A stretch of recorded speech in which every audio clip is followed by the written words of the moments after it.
Welcome to episode 403 of the AM/PM podcast. My guest this week is Ted Repic.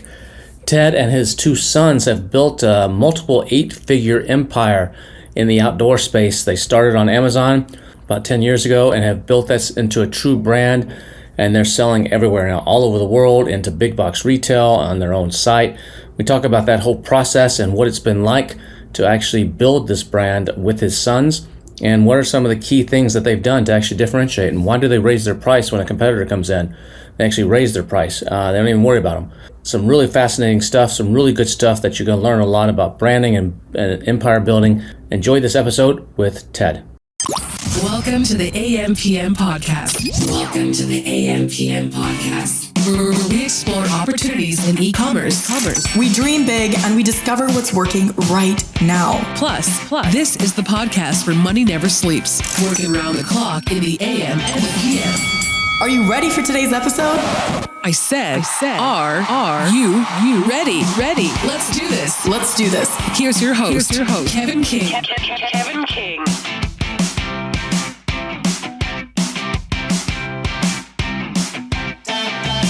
What's up, everybody? Welcome to the next awesome episode of the AM/PM podcast. Look who I have here. I have Mr. Ted Repic. How you doing, Ted? Hey, good, Kevin. How about you, bud? All right, man. We've had a few good dinners, me, you, and Steve Simonson, and we've enjoyed life a little bit in the last year or so together, haven't we? Always, absolutely. Had some fun in Vegas and Austin. Yeah, looking forward to some more of those good times. I know, it's good, and you're right here down the street. I mean, you're in Austin as well, right? Or the Austin area? I am in the Austin area. Yeah, west of town, not downtown, not the beautiful views like you've got, but I do love Austin. Yeah, Austin's good. For a lot of people that don't know, obviously, if you're watching this on the video right now, you see the Rhino USA shirt that Ted's wearing there. What the heck is Rhino USA? Well, Rhino USA is our passion project, our family passion project. Started back in 2015. Started by my two sons, actually, when they were 19 and 17 years old. So, and there's an interesting story, I think, behind that. I think you were saying that a little bit at dinner one time where you had a successful business and you're doing well and you had a nice house, and they were just two typical teenagers, just kind of doing what teenagers do and up to no good, and just running around. And you kind of at one point laid the law down. Can you tell me that little story about how that happened? Sure. Yeah, it is an interesting story. So I'm a serial entrepreneur by trade. I have to say, I've had multiple businesses. I've never really worked for anyone. And you know, my kids were raised in an entrepreneurial household, running multiple businesses, real estate investments. So dinner talk is all about business and entrepreneurship and things like that. So they were raised that way. 2011, I jumped into real estate investing. By 2014, I'm out of money, looking for a new venture to raise some money to do more real estate. And I ran into Matt Clark and Jason Katzenbach and joined in the Amazing Selling Machine 3, I think, back then. So did the training, and my boys are at home. I think it was summertime. I showed them the training. I'm like, this Amazon stuff's pretty exciting. Check this out.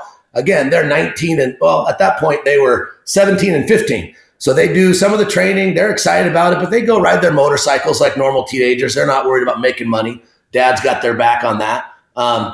Around 2015, my older son, Cameron, 19 years old, gets into a little trouble. He's had a girlfriend in high school for a while and finds out his girlfriend's pregnant. And, something that could be kind of a scary situation for a 19-year-old. He comes home and tells his dad and expects his dad to bail him out. And wasn't really my way of doing things. So I told him to go get a job, figure out how he's going to support his family. And Cameron bounced around and founded Rhino USA then. I mean, after doing some of the Amazing Selling Machine training. So his back was against the wall. He's like, what do I got to do? Well, Dad had me watch this stuff. Maybe there's something actually there. Let me actually take action on it. So how did he determine what to sell? Was it just using the amazing.com process? He just found an item? Exactly. Using the process, using the training. And you know as well as I do, Kevin, I mean, as an entrepreneur, when you get your back against the wall and you start feeling that pain and pressure, that's when diamonds are created, right? So, I mean, you put a 19-year-old kid in the fire and he's got to figure out how to make something work. And the beauty of that process is he was so no, what would be the right word? I mean, the kid's obviously scared, but he knows he's got to figure it out for himself, and he's desperate. And so he pulled out all the stops and he made it work. He founded a small product. It was called like Soft Loops, small poly webbing product, $10 product, something lightweight to ship. Got a few, couple grand in inventory, sold through it. His brother at that point, 17 years old, Dylan, he jumps in with his bigger brother, just graduated high school, joins in, throws another couple grand in the mix, and they launch another product. I forget, another motorcycle product. At the time, these kids are riding dirt bikes around the neighborhood, out in the dirt. So they're off-road. They've been raised camping and boating and jet skis and motorcycles. I'm even a pilot. My kids have been flying an airplane since they've been little kids. So they're all about power sports and adventure stuff. So that's the niche they went into. And started working out great. So they did what they knew, basically. They found something and they did what they knew, so they knew how to sell it or market it. So when they first started, did you give them that little seed money, that couple grand, or they take that from their allowance, or they go sell most of them yards to get that, or how did they get that seed money? Yeah, nothing from me. Nothing. I'm a tough love kind of person. So I believe that the kids got to feel that pressure to take the action. If dad's going to give them money and bail them out of every problem they get into, they're never going to learn. So no, I didn't give them anything. Cameron was working at the time as a diesel engine mechanic. He was learning that trade. So he had a job, was making some money. Dylan actually got into a car accident. He had a little turbo Subaru. He jumped it off a cliff, got like $7,500 in an insurance settlement. And instead of buying another car, he invested $5,000, spent $2,500, bought himself a little motorcycle to get himself around town. So he invested his insurance money with Cameron. That gave him enough money to launch another SKU, get some more inventory. So this was around 2015, 2016. So exactly. when did you actually? So what? Walk me through what happened next. So they launched a couple SKUs. I guess these SKUs, they both take off. Yeah, they both took off pretty good. They were doing well. At the time, I had my own. How'd they cash flow that? The one thing that they learned from me right up front is you can never build a business if you're living off the profits. So they were reinvesting every penny. Every penny was going back into the business. They kept adding. They got to 3 SKUs before I jumped in with them in 2017.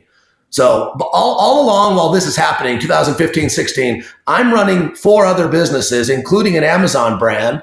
At the time, that brand that I had on Amazon was called Block It. And I was early in the mix of RFID protection, sleeves, credit card sleeves, passport sleeves. It's been played out now, but back then it was fairly new. And I have a security background. I'm actually a private investigator by trade. So I own a business still to this day that I founded in 1992, an investigation and security business that I still have, that is still up and running today. So what got you in 2017? Did they come to you and say, "Hey, Dad, we need your help, or we need your money," or were you like, "You kids are doing well. I want a piece of this. My little RFD protecting things are just so. Let's combine forces." Or how did that work? How did that come about? I suppose a mixture of all of those. Obviously, proud dad kicked in, and I'm like, look at the kids did it. I'm especially proud at this point now. My son Cameron has a child, so he's got himself his own place to live. He's still working the diesel mechanic working the Rhino work at night and weekends because he's not living off the profits. He's got to have a job. My son Dylan actually at the time was running a Minecraft server, and he was making a couple grand a month on the side. So they were reinvesting everything in the business. I was proud of what they were doing, and I think it's every dad's every dad who has a son. I think and you're an entrepreneur, you would love to have the opportunity to work with your kids and have a family business. And so I think that's what kicked in for me, that I wanted to jump in and work with them. It was exciting. And that was my opportunity to download all of my entrepreneurial experience to them. And so working with them every day probably was something I had dreamed of, forever. And this was an opportunity. So I dropped my Block It brand. I just walked away from it, didn't sell it, didn't do anything, just stopped working on it, jumped in with them and started going hard January 2017. So how did y'all delineate the roles? here's dad, who's been this authority figure coming in and calling all the shots. And now you have the son who started the company and his brother, who's, I don't know if he's co-founder or if he was like vice president, but how did you divide those roles? And what was that like, possibly having to take orders from your son instead of you? Well, I think they deferred authority to me because they knew I had more experience, right? So, and plus I was bringing some money. So I had to buy my way in as a 33 and a third partner. I mean, they documented everything on that. And they agreed that I think the number was like 15 grand or 12 grand. But I had to bring the money and buy in, and we signed some agreements. I took over at that point as CEO. And my son Cameron, who founded the business, is a graphic designer. He's a creative. He's an artist. He's always been drawing and painting. And I mean, he's always been very, very good at art. And so he designed the logo, all the graphics. He's very, the bright green. And if you look at our, all the stuff that we do, it's all of our branding is designed by Cameron. It pops. It's very, very, it's very good stuff. It's exciting stuff, Jeep and off-road and outdoor. Whereas Dylan is what we call our conquesting specialist. He does not like to lose. He demands to win everything he does. And if somebody's beating him, he likes to go after them. So Amazon's a competitive game. Back in the day, it was, find a niche, jump in, take market share, do it better, differentiate. And so we did all those. So Dylan was picking the products. Cameron was designing the listings and the packaging. And I was creating marketing strategy. Where'd Rhino come from? Well, that's a whole story into itself. So the original name of the company in 2015 was Epic Moto Gear. That's what Cameron called it. Then Dylan came in. They changed the name 2016 to Gorilla Moto Gear. And they got the third product they launched was a tire gauge around Christmas of 2016. They had spent all the money they had to get this new product up and running. And they got a trademark infringement lockdown on Amazon, which anybody listening to this that's been on Amazon for a while knows that happens. Well, it happened December 4th, 2016, right when they put all their money into their Christmas, their Q4 inventory. Brand new product launches, they get locked down. The company that they infringed on was named Gorilla. They came in and said, shut down your business. You can't sell under this name. We worked out a licensing deal with Gorilla, so we sold off the remaining inventory 10%, and then the business was dead in the water January 2017. The three of us took a weekend to go out and have some time to think about this, and I said, what are you guys going to do? Go get jobs. And they're like, hell no, we don't work for other people. We want to work for ourselves. So I'm like, what do you want to do? And they said, let's start over. So we started over and we picked the name Rhino. What about those other two SKUs? Did you bring those over, or did you start completely over? Yeah, we brought them over. We brought them over and converted them, and we still have those. Those SKUs still sell very well to this day. So I mean, that we still have the original two SKUs now rebranded under Rhino USA. So is this a 7-figure or 8-figure a year business now? It is an 8-figure business. That's awesome. That's awesome. Yeah, And how many? Are you all working from home, or is there like now an office in a big warehouse somewhere and like a whole bunch of staff, or what's the structure like these days? Yeah, we've grown quite a bit. It's actually really exciting. So we started out in Southern California. We had a building there. Then we added another building. Then we added a third building. So we had about close to 30 offices. These buildings. These are R&D flex buildings. So we have office and warehouse. Okay. About 20,000 square feet of warehouse total. We outgrew that space, and around 2018. My brother, who was a CIO for a big company out of Atlanta, decided he would love to join our family company as we were growing so big. So my brother quit his big job at his big employer. He's been with that company for 30 years, came to join our small family business, and we fired up an office in Atlanta. And then over the course of a year, things got so big, we fired up a warehouse in Atlanta. And then around 2021, the boys and I decided to relocate to Austin, and we fired up buildings here. So we have facilities in Austin, Southern California, and Atlanta. When you say partnership, what does that mean? So you didn't sell to an aggregator, but you We did a joint venture. Okay, so you started as a separate company of some sort. We did a 50-50 joint venture with an aggregator. So we maintained control of the company.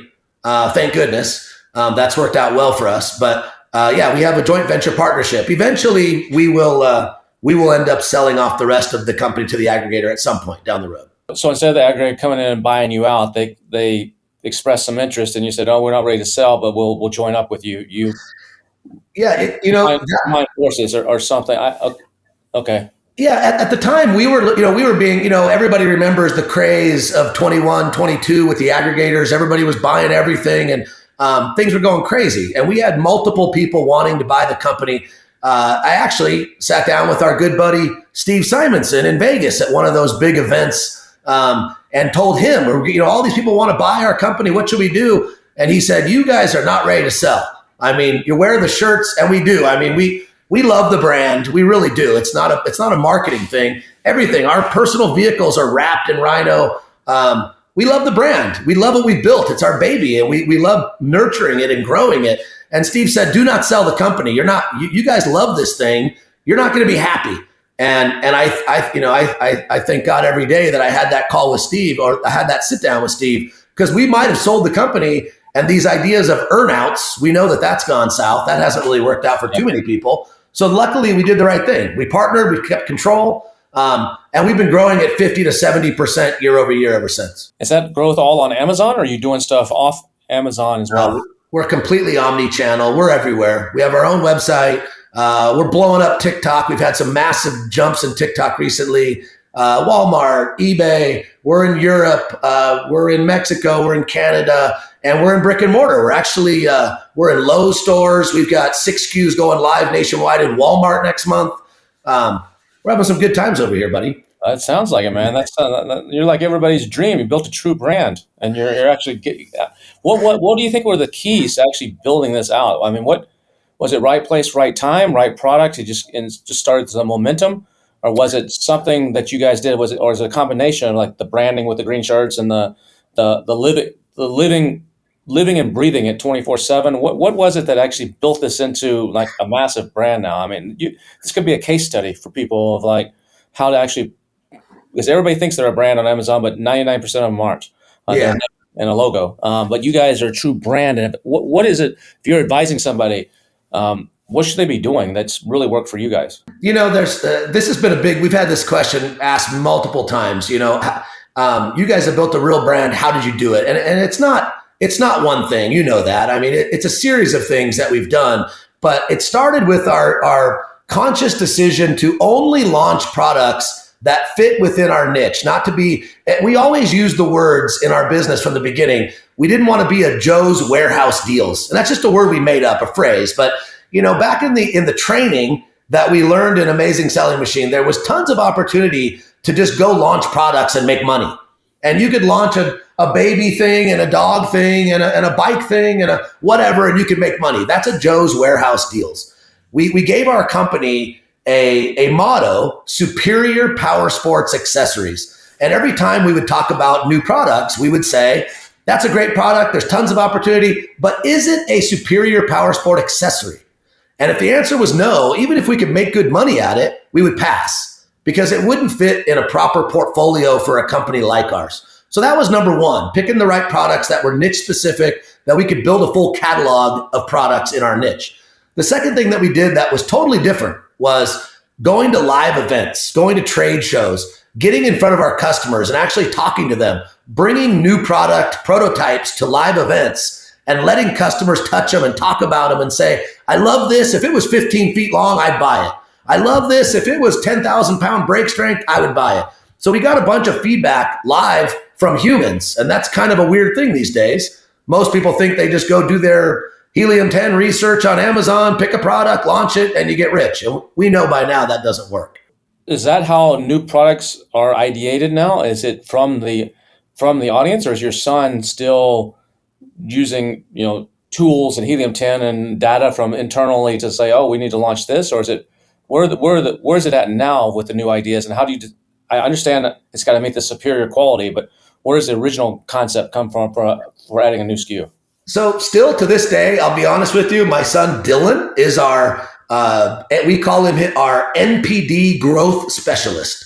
So new product development, that's what he does. Like right before this call, he texts me. He's developed a new idea for a bracket to custom in the back of a truck that can hold one of our products, and he wants to file a patent on it. He thinks it's going to be huge. This thing kind of happens with Dylan 4 or 5 times a year. He'll pop up with some great idea. We launch it, and it just blows doors and works. So I have to give some credit to the kids. These guys are still doing it. They're still the ones making this happen every day. So what's been the biggest challenge? You said you're growing 50 to 75% every year. What's the biggest challenge? Is it hiring good people? Is it cash flow? Is it getting stuff out of China or wherever you're manufacturing? What's the biggest challenge right now as you're scaling up as rapidly as you guys are? Well, I would say all of the above. But you know what? I'll tell you, our number one biggest problem is running out of inventory. So I've talked to every expert in the world about forecasting. You know, we've looked at software, spreadsheets. I mean, we currently have got a new software that we're using, but there just is no way. Well, I shouldn't say that.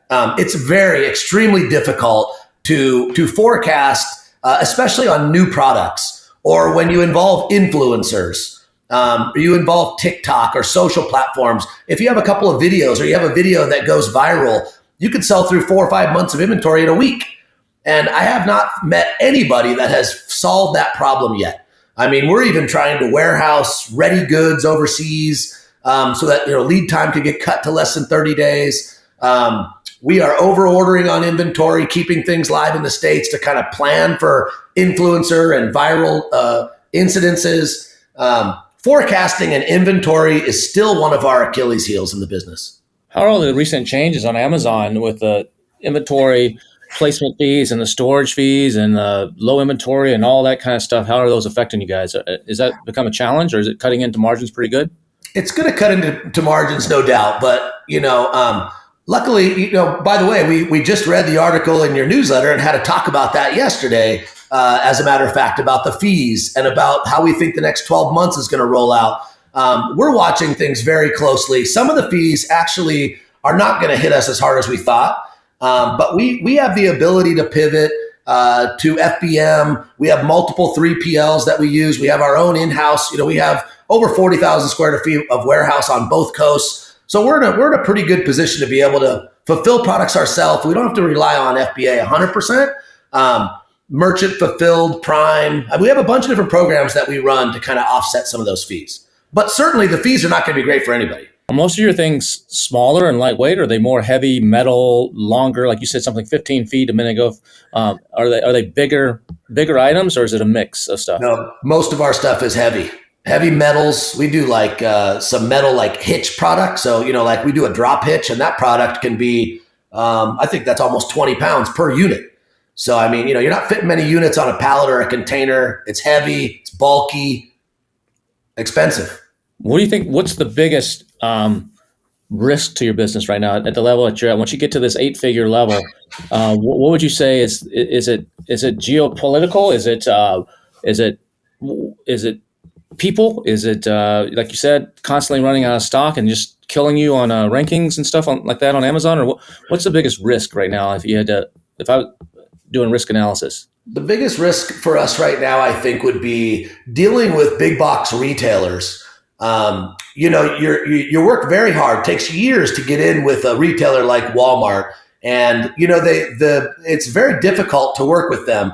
They want everything. So you're running your margins pretty thin. They want inventory restocks. The SLAs are very tight. They're not giving you exact numbers on POs. They're kind of guesstimating needs per store, and you don't really know the sell-through until it happens. And if you drop the ball on one of those replenishment requests, most likely they're not going to add additional SKUs to the program. They're not going to keep working with you. So we're really juggling the inventory piece between retail, how we fulfill the replenishments for our retail partners, how we balance keeping inventory available on Amazon to keep the algorithm happy. As you diversify omni-channel, especially into big box, the inventory management, forecasting, and then cash flow. So, Walmart, the terms they give you are not very great for us. We've got to carry millions of dollars in inventory until we get paid. So we've got to order that stuff on good faith. We got to get it here, get it to them, and then they'll decide to pay us at some point. So cash flow, inventory, those are all big concerns for us. What's Amazon typically now? 60 days, 90 days? I think we have a 90 after delivery. So after we get it to them, then they've got 90 to get us paid. And they rarely pay on time unless you have a incentive in there of some sort for a discount. I'm 100% sure they'll call us and say, hey, we can pay you on time if you want to knock off 2%. That'll be the game, I'm sure. Oh yeah. And the problem with retail too, retail can be huge, but retail, you're at their mercy of it. Actually, at least when you send to Amazon, yeah, there could be a delay in Amazon processing, but at least it's going to be quote unquote on the floor. It's going to be available for sale. But with retail, store by store, some of that stuff might sit on a pallet in the back and not actually go out on the floor. And then it gets returned to you, and you're dealing with that or disposed or whatever. There's or shared markdowns or co-op advertising fees and all this other bullshit that tax on. One, they want to rate. They want to make sure their price is in line or better than what's on Amazon. Are you having to create different SKUs and different UPCs, like slightly change it? Okay, it's on Amazon, it's 3 inches. On Walmart, it's 3.2, or there's 7 in a packet on Walmart and there's 5 in a packet on Amazon, or stuff like that? Are you having to do those kinds of things? Of course, you're a savvy businessman. You know we have to do those things. So yeah, even though right this morning I'm on a call, so we created different SKUs, but the products we have similar products. So now we're being told, hey, if you want to drive foot traffic into the Walmart stores, you better take down those SKUs that are similar, because if you offer those for sale on other platforms, people can buy them. They won't buy in store. If you don't get proper sell through, you're not going to get replenishment orders. Business is going to die. So now once, the hurdle of getting them on shelf is the first hurdle. Now you've got to drive marketing campaigns to drive foot traffic into those stores to ensure sell through. So, I mean, it's a major lift, as you know. It's stressful. So you're going to do something with like your list or with like your TikTok guys and say, hey, go check your local Walmart store, now available at Walmart, or it's almost like you're riding this dual edge where like I want to do that to drive the sales and get more orders, but at the same time I also want them coming to me and buying on Amazon to keep my rankings there. So how do you balance that? Yeah, that's the challenge for sure. We're finally in a position today, right now, where we feel like nationwide mass media buying is probably appropriate for our brand. So we've got enough of brand awareness out there where people know who we are, and we're going nationwide in 3,900 Walmart stores. So we're actually working on TV commercials now.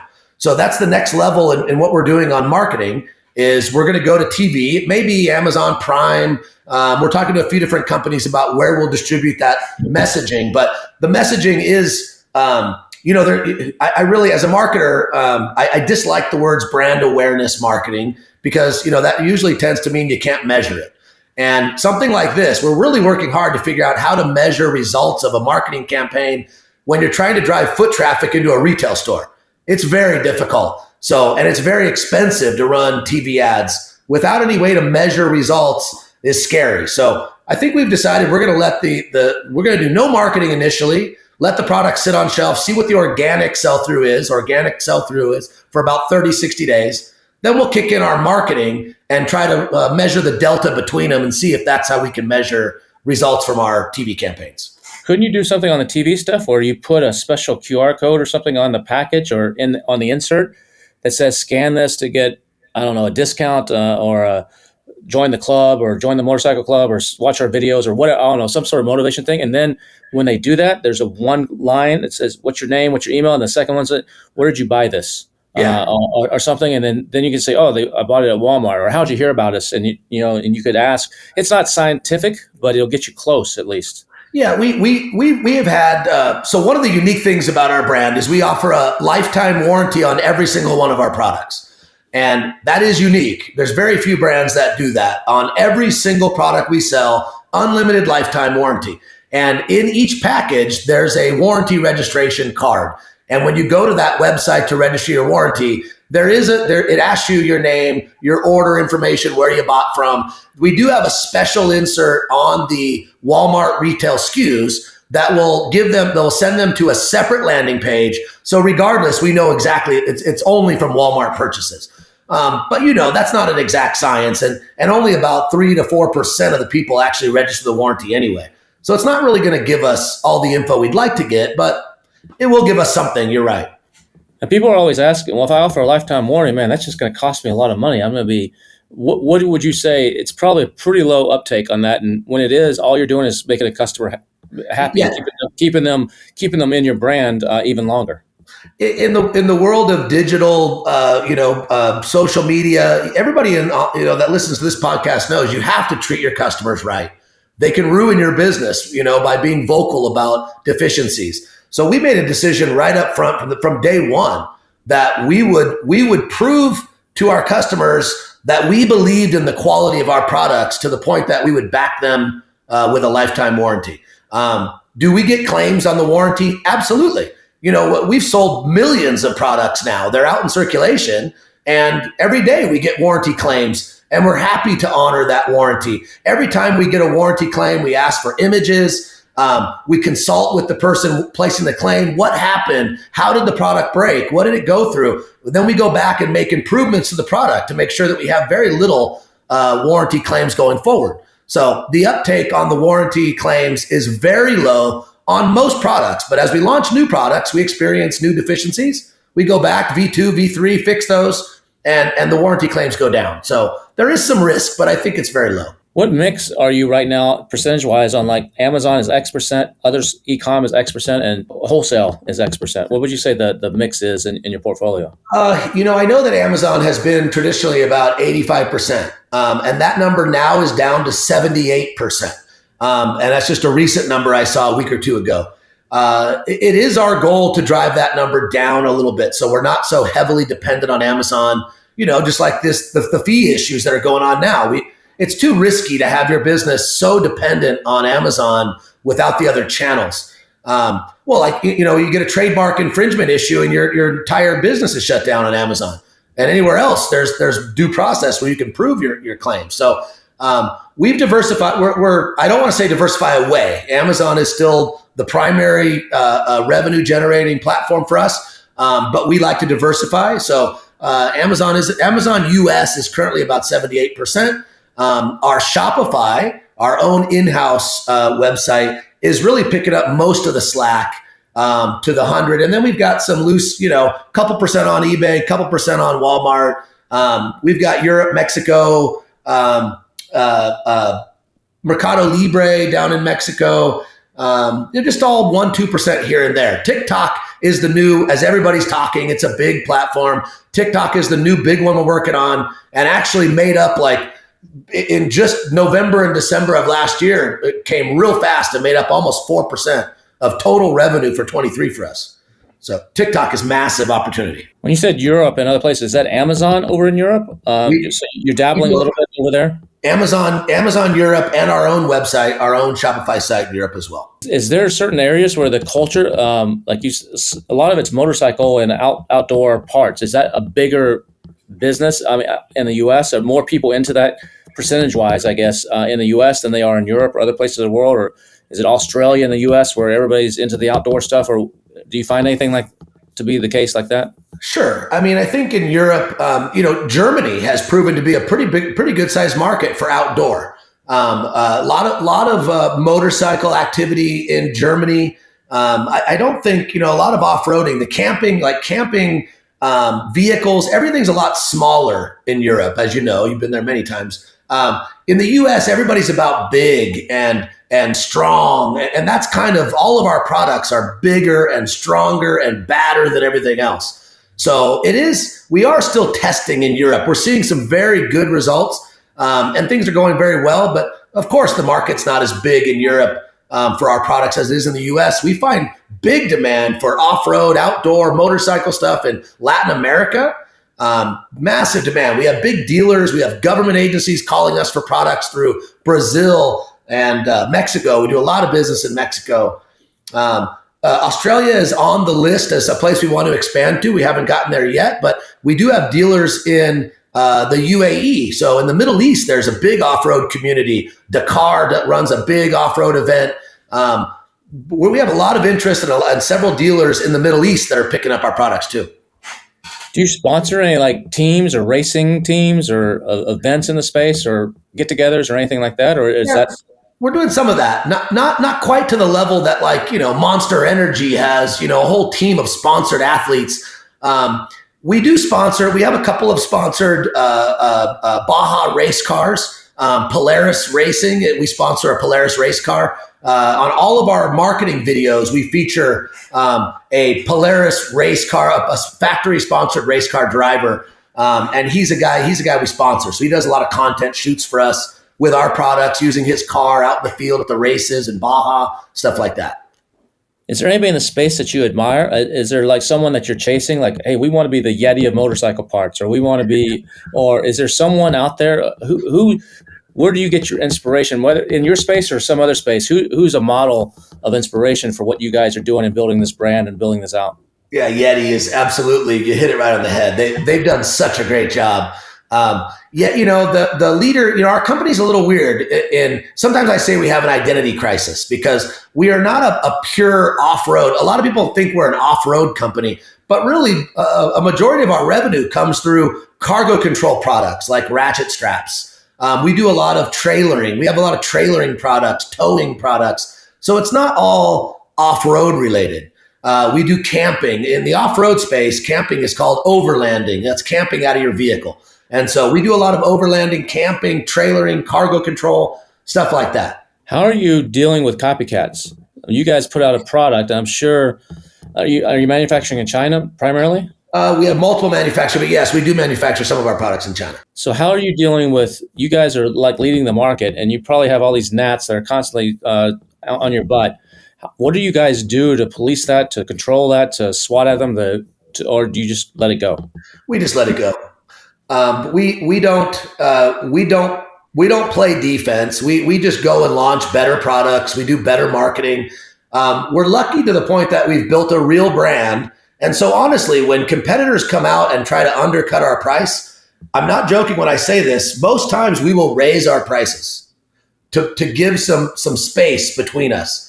And the reason we do that is because perceived value is something that we play heavily in. We've modeled our packaging, and you asked about who do we admire. The two companies that we've done a lot of modeling after are Apple and Yeti. And so our packaging, we invest a lot of money in our packaging.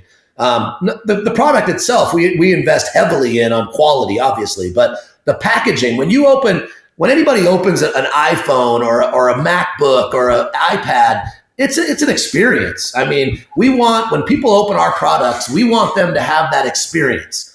They open it, the feel of the insert, the feel of the box, the look of the graphics. It just makes you, it reaffirms your purchasing decision from Rhino was a good one. We put a lot into that. So a lot of people think Amazon's just a race to the bottom, but you would disagree on price. You would disagree with that.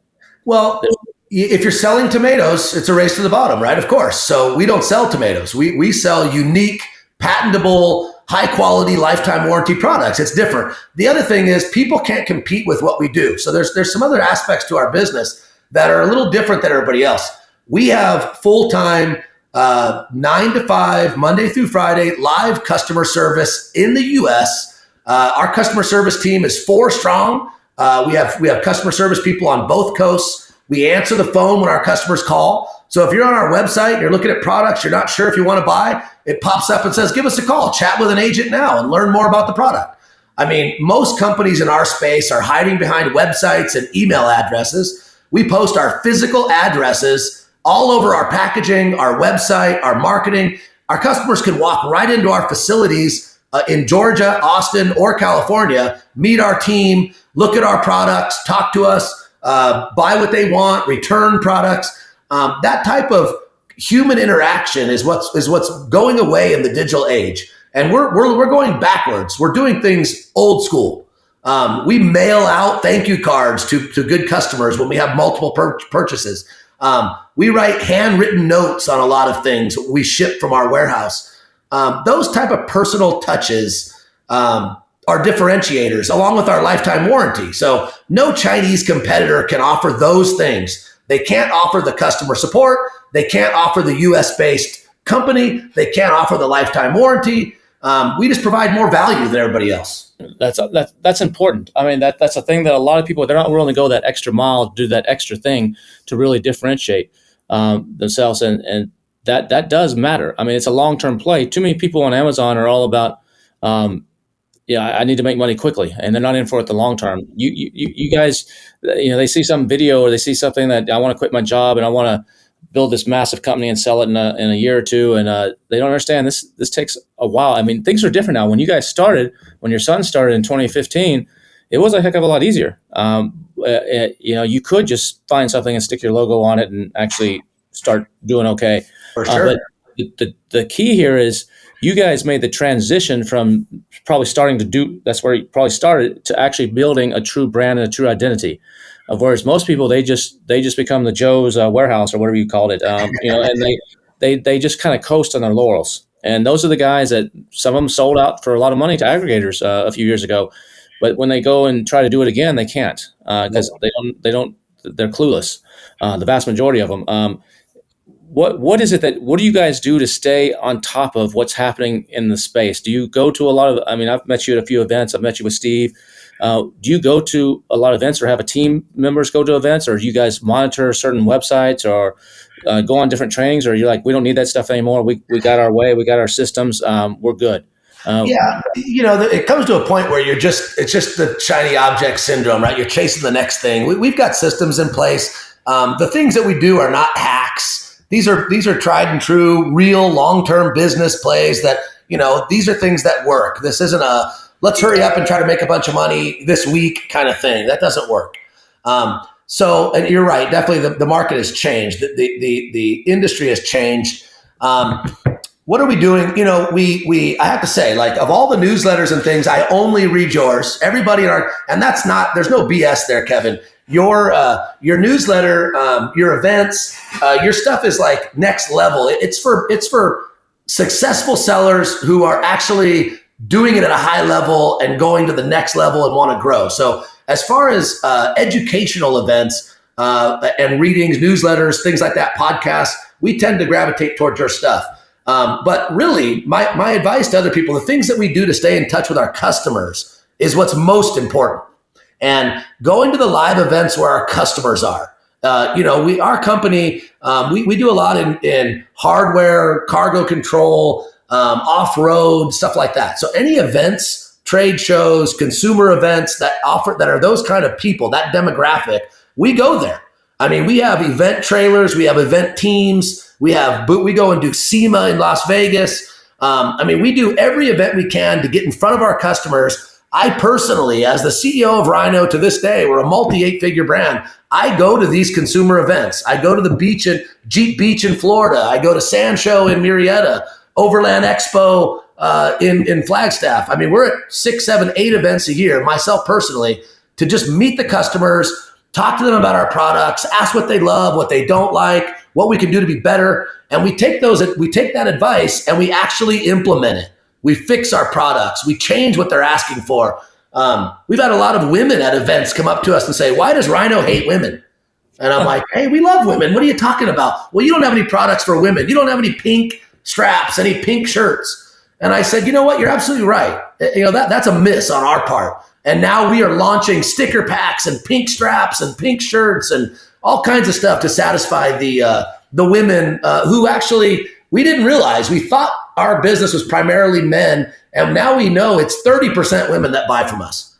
And now we've pivoted everything, marketing, messaging. We're recruiting female influencers in the space, and you really got to listen to your customers. We would have never known that had we not been live at the event face-to-face with the customers. That's a very good point. I hope everybody listening to what Ted is saying there is you need to get out among your customers, not just by email, not just in a forum, but actually face-to-face. There's something about being face-to-face or being, even if you go to a trade show, not so much that you're hoping to make new contacts, but you're basically getting market research. And you can have a dialogue back and forth. They can touch it, they can hold it, they can turn it over, and you can watch their expression on their face. You can judge their mannerisms of what they're really saying. And you can send somebody to do that. And a lot of companies, they send out a salesperson, but those people don't really give a shit.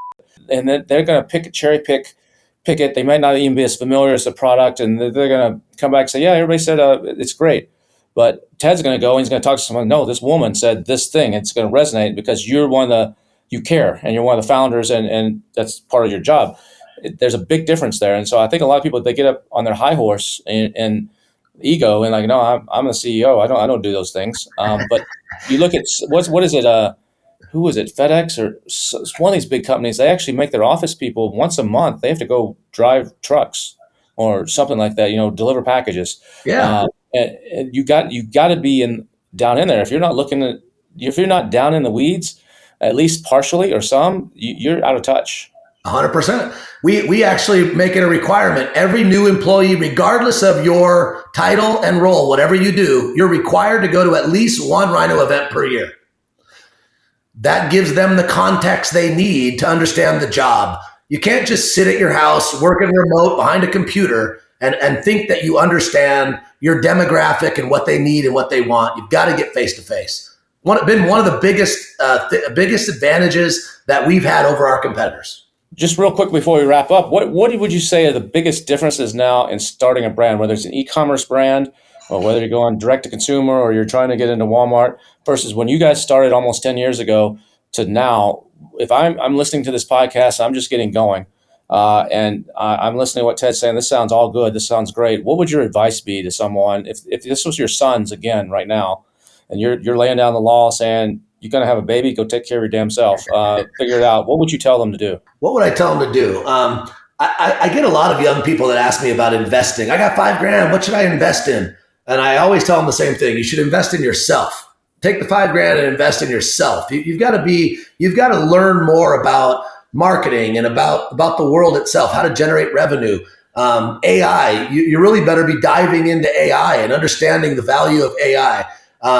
I probably, if somebody I wouldn't recommend anybody jump into the Amazon space at this point today, right now, wouldn't be my recommendation. But if you were looking to get into e-com, my recommendation would be to really, and this is not new, this is something that you've probably heard literally thousands of times, and it's still true today as it was true in 2014 when I started doing ASM. It is to really find something that you're passionate about, something that you love. Like if you, like for me, if I'm going to sell women's makeup, I don't love it. I don't know it. I'm not passionate about it. When I wake up in the morning, I'm not excited to get to work because those aren't products that I love and that I know. I'm faking it just to try to make money. And I think in this day and age of business, the consumers are much more savvy to the marketing and the messaging that we're putting out. And if you're not authentic and real, and if you don't have passion around your product, I can assure you that somebody else does, and they'll beat your ass, in the market. So you really have to be passionate. You have to love what you're doing. And the next thing would be you love what you do, and then how you're going to market it. So I would recommend that people look to market through influencers, platforms like TikTok. I think that's the wave of the future.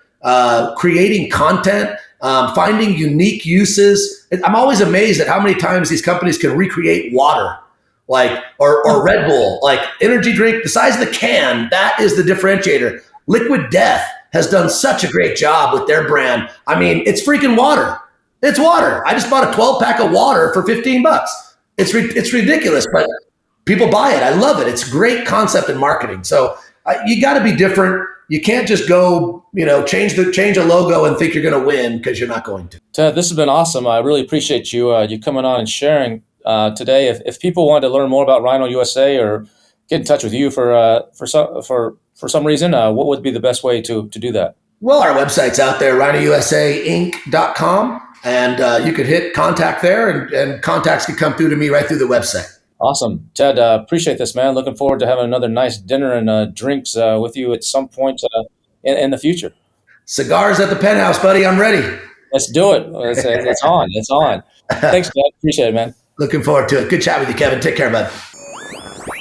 That was Ted's first time to ever be on a podcast, and that was really good stuff from someone that's really doing well and he and his sons have built an amazing brand, Rhino USA. That was awesome. We'll be back again next week with another killer episode.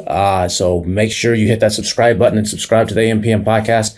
The newsletter that he was talking about, billiondollarsellers.com, it's totally free. Every Monday and Thursday, a new edition comes out. So check that out every Monday and Thursday. Go to billiondollarsellers.com to actually get that. Before I leave you today, I've got some words of wisdom for you. It kind of goes into what Ted was talking about. He didn't say these exact words, but it's basically what he's saying is people don't buy products, they buy identities. And that's what Rhino USA has done. That's how they differentiate. Remember what he says, I don't care about your competitors. We just raise the price when a competitor comes in. That's an identity of his customers. So keep that in mind. That's a valuable lesson when it comes to marketing and when it comes to business. We'll see you again next week.